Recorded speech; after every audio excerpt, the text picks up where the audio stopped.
That Zamboni story, this Zamboni story is a thing right out of a movie. I had no idea that this was possible, by the way. So, Nick, you're the hockey guy. That's Hockey Talk is a podcast you host with AQ Shipley. Yep. Pretty good podcast. Good conversation about hockey. Hockey doesn't get talked about often unless, for instance, a Zamboni driver ends up as a goalie in the NHL, which is exactly what happened with David Ayres this weekend.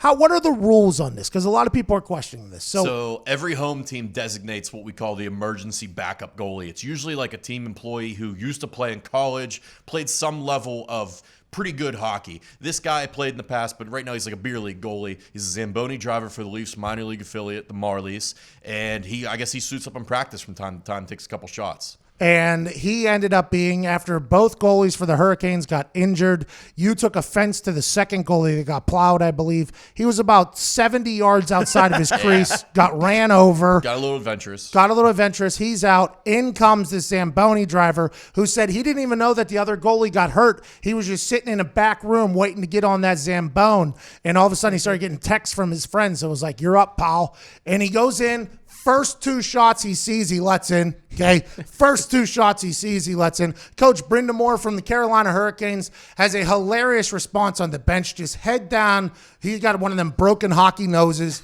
Just head down, hand on face. Oh my God, what the hell is happening? And then David Ayres, Zamboni driver extraordinaire, playing goalie for the Carolina Hurricanes against his own employer, has an 8-for-8 save percentage in the third period, guiding the Carolina Hurricanes to a win, becoming one of the, I think he was the second star. First star of the weekend, gets a bunch of stick taps from everybody, water being spilled all over him in the locker room, and he is now officially an undefeated NHL goalie. His last time playing, he went 0-8 in one of the lower leagues. Now he is 1-0 in the NHL as a Carolina Hurricane goalie. They are selling shirts with David Ayres' obviously name on it as a goalie. They've sold over 3,000 of them. All the royalties are going to David Ayres and to a foundation of his choice. I forget what it is.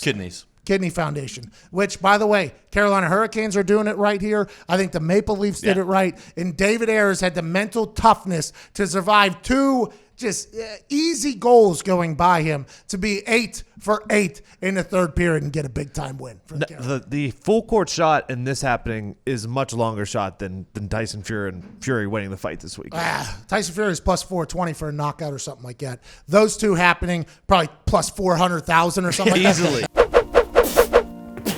Well, hello there. Utilize the promo code Pay the Bills and get $20 off your first order from SeatGeek. Now, back to the magic. Has there been any other stories of an emergency goalie coming in and playing more than a period? I can't remember how long he played, but Scott Foster for the Blackhawks in, I want to say 2016, 2017-ish, came in, and he was like an accountant, and he came out of the crowd and played. So I absolutely loved it. This should be a movie. We're probably going to try to make a movie out of this. I can't ice skate, so that could be tough. Who knows if David Ayres can, too. He actually looked pretty good, by the way. He didn't look bad. His wife was just blowing up the Twitter, I guess, and David Ayres was asked about that afterwards. He was like, I know my wife was going to be blowing up Twitter about this whole thing. Like, he expected it. His wife, by the way, good Twitter follower from what I've been told. I've been told his wife very active on the Twitter, the whole thing, and she just obviously had a time of their life with this thing. I think he didn't seem scared at all. He said he was telling the team, let me settle in here a little bit, boys. 2 goals go by him. He goes, let me settle in here a little bit. He did it right. He enjoyed it. Like, a lot of people go and there might be a little tense. He was like, all right, I'm only getting one shot at this. Let's have a good time. Yeah, and he said, I'm shocked, but I'm loving it. It was his exact quote. I'm a big fan of